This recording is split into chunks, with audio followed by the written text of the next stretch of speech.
Hello and welcome. My name is Jonathan Pollinger of Intranet Future, and I am here with the Social Today Show. So this is for anybody who has an interest in social media, and what we do is have a roundup of the week's social media news, have a bit of a chat about that, and also have regular features such as Question Time, where I pose you a question, Tools Talk, where I flag up a useful tool for you, a secret tip, providing you with a great social media tip, my number of the week, looking at a stat or a figure from a survey, and finishing off with a quirky social media story in and finally. So welcome to everybody who's joining this morning. So we've got Scott, welcome to the show, Daniela, Sarah Townsend, Alison Ball, thank you so much for joining. Good morning, Alison. I hope you all had a fantastic weekend. My mum is on the show again, becoming a regular there. Great to have you on the show, Mum. Richard, good morning.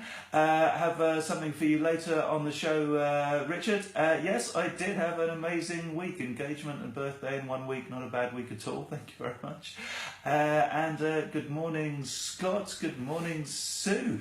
Great, lots of good mornings flying around today. So, lots to get through today. So let's kick off with news from Facebook, who are today launching Workplace. So this is kind of a replacement for an intranet and email within a company. It used to be called Facebook for Work when they were testing it for about 18 months, but is actually being launched today called Workplace, Facebook Workplace. So definitely something to look out for if you're in a medium to large size company. Grand ambitions for it, as I say, with the aim of replacing email and acting as your company's intranet. It can also talk to other companies, which makes it possibly makes it unique. Taps into your company's IT system. You've got classic Facebook features like newsfeed, profiles, and lots of other good stuff, but within a company. It is paid for service, and it's on a per seat basis. Also available on desktop and mobile. Welcome everybody who's joining to the show. Fantastic. I have to scroll through. There's so many people on there this morning. Good morning, Jonathan. Good morning, Crockett. Rachel. Fantastic to have you here. So the question time this week, thought I'd better get that in quick. This is where you can post in the comments for me. Do you measure your social media marketing? Do you measure your social media marketing efforts? Tell us a little bit about that. That is this week's question time. We'd love to hear from you on that, so please do post in the comments.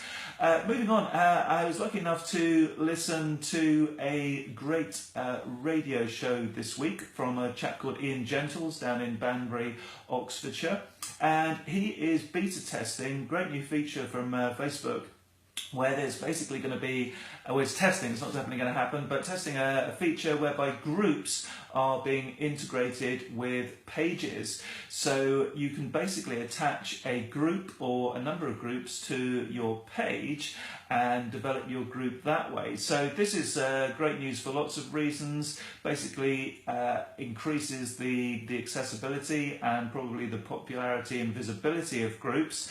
And perhaps most important of all, for the first time ever, you're going to be able to post as your business name within a group. So at the moment, all those businessy Facebook groups out there, really good ones like Local Business Network, you have to comment, like, and act in that group as your profile, but now you're going to be able to act as your business. So good news there. Also, advertising could well be coming to groups. So not definite, but again, something that Facebook are testing. So advertising within groups could well be here soon. So do watch this space regarding groups. I've always been a big fan of Facebook groups, and this can only increase their popularity.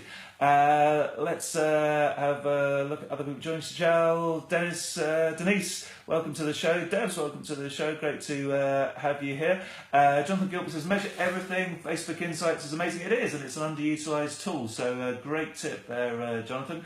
Sajal says, yes, very crucial to measure social media. I use native analytics for each platform. So that's right. Every single platform has got its own measurement tools, such as Facebook Analytics. Analytics, so do make the use of those. Thanks, Giles. And for official work, use Adobe Social and Analytics, another great tool there. Magdalena, welcome to the show.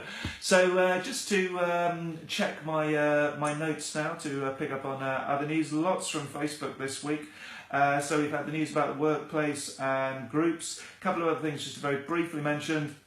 I'm always banging on about virtual reality and 360-degree photos and videos. So there's now something called 360-degree immersive spatial audio that is coming to 360-degree videos. So basically, it's like you're in the middle of the video, and the sound is supposed to be pretty spectacular. Instant article ads have improved. So this is where you stay on Facebook to read content, and anybody can now publish content directly onto Facebook using instant articles, and there's been some improvement in the ads there. Hello Magdalena, great to have you on the show. Josh, look forward to seeing you tomorrow for the Advanced Social Media Workshop in Cheltenham. Now this is a good one. Facebook Event app. There is going to be a discrete app for Facebook events, so you can keep up to speed with all your events, and I assume ad events as well. Now, this will basically be great news for people running networking events, conferences, business events, and that kind of thing. Being tested on Apple devices in the US and hopefully coming to the UK soon. Facebook Messenger, they are testing a data saving mode. So, Facebook Messenger, notorious for sucking up loads of data, particularly if there's a lot of images and videos flying around, but there's a data saving mode where you're going to be able to basically choose which photos and videos you're going to be downloading, and lots of stats to help you measure on that. Welcome Azaria, welcome Dave, welcome Julian, great to have you on the show. Scott Watson on the measurement question. My question time today is, do you measure your social media marketing efforts? And Scott says definitely socialreport.com, the Google Analytics of social media. I don't know that one, so that's an interesting tool. Must check that out. Native Analytics, Buffer Analytics. Yes, Buffer Analytics. An underutilized feature of Buffer, indeed, is the analytics. If it provides me with data, generally love it and use it. Great stuff. Yes, you could definitely do a full workshop on metrics. I probably could. Yeah, measurement is a big subject. Moving on to other news. Also, Facebook Messenger, they finished rolling out secret conversations. So this is basically fully encrypted conversation that nobody can hack, only accessible to you and the user, and you can also make it disappear after a certain period of time as well. So what you have to do is set this for every single conversation. It's not like a default setting across all your messages, but if you go to the top right when you fire up a new message, there's an icon there. I think it says secret message or something like that, but basically it'll be clear, top right, when you fire up a new message. Messenger Day is being tested on Facebook Messenger, a bit like Snapchat Stories. So basically put together a whole bunch of photos and videos and send it to whoever you choose. So that's Messenger Day.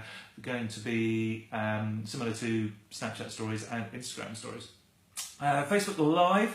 Basically, I've had this for a while, but Facebook have just announced it, that you can broadcast shows such as this, Facebook Live broadcast, to your TV. So you can see me on your TV if you have Google Chromecast or Apple AirPlay. So there should be a little icon on the bottom right to push any Facebook Live video, and indeed any video on Facebook, to your TV. So that's a cool new feature from Periscope.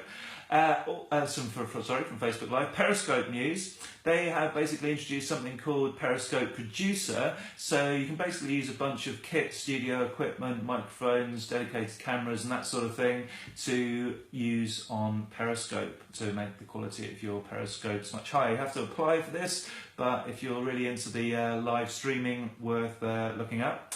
Instagram have released a new app for Windows 10 tablets, but not yet iPad. Can't quite understand this. No app ever has been available for, well, official app for Instagram on iPad, so hopefully that is coming soon. Would you like to see an app on iPad for Instagram? Do let me know.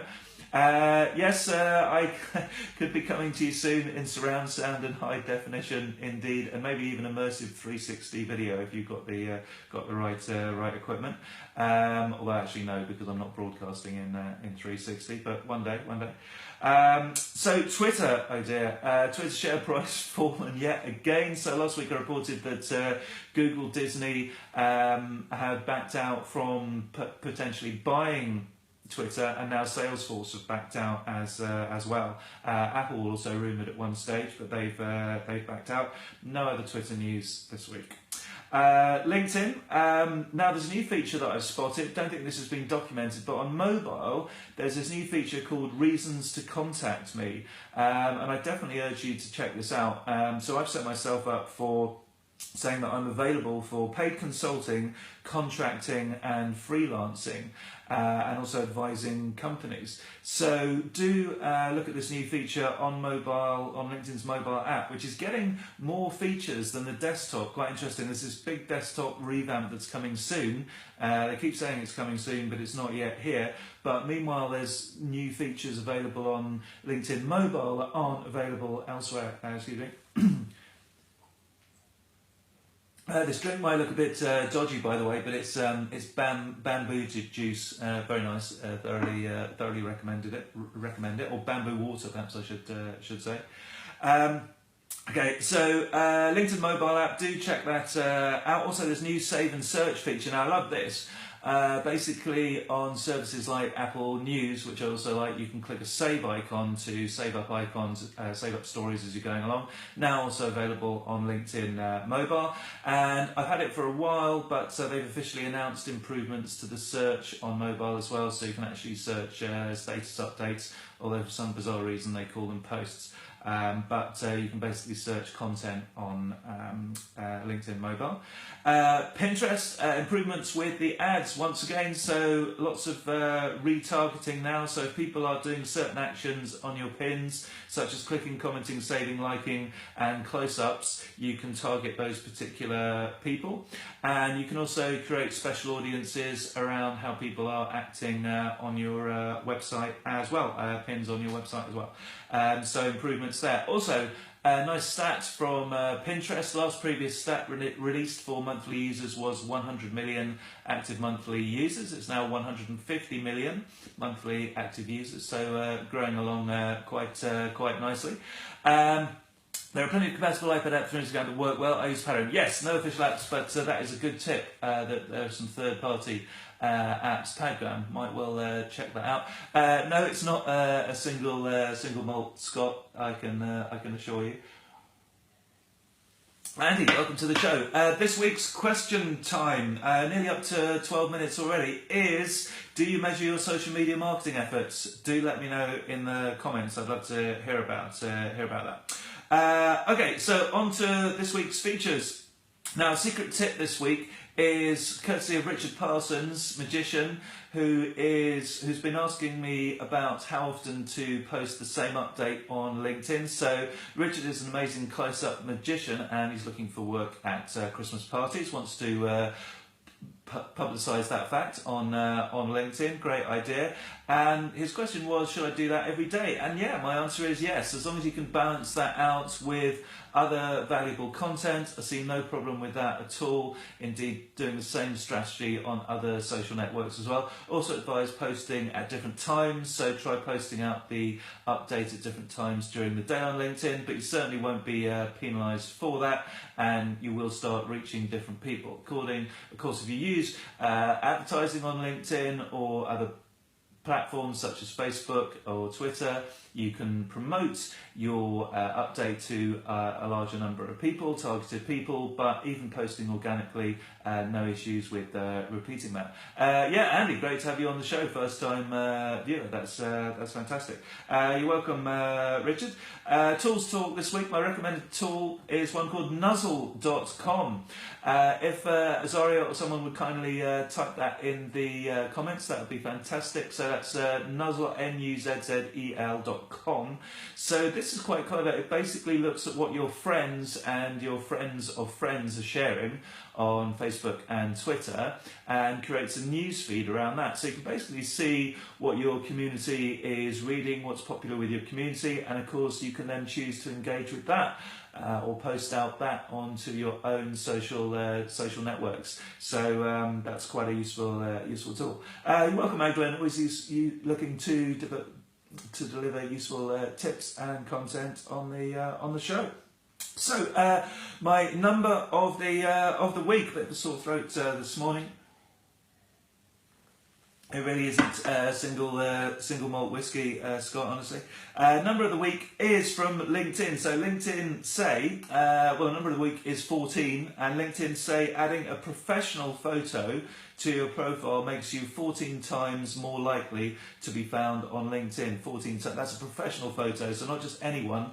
Any old photo, but professional photo onto LinkedIn. And I will be running my LinkedIn workshop, regular monthly workshop with Louise Jenner in Cheltenham next week. So that is next, what day is it? I think it might be next Thursday. It's 26th anyway, next week in Cheltenham, and there's a few spaces available for that. More on LinkedIn there, all sorts of aspects of LinkedIn and lots of new stuff as well.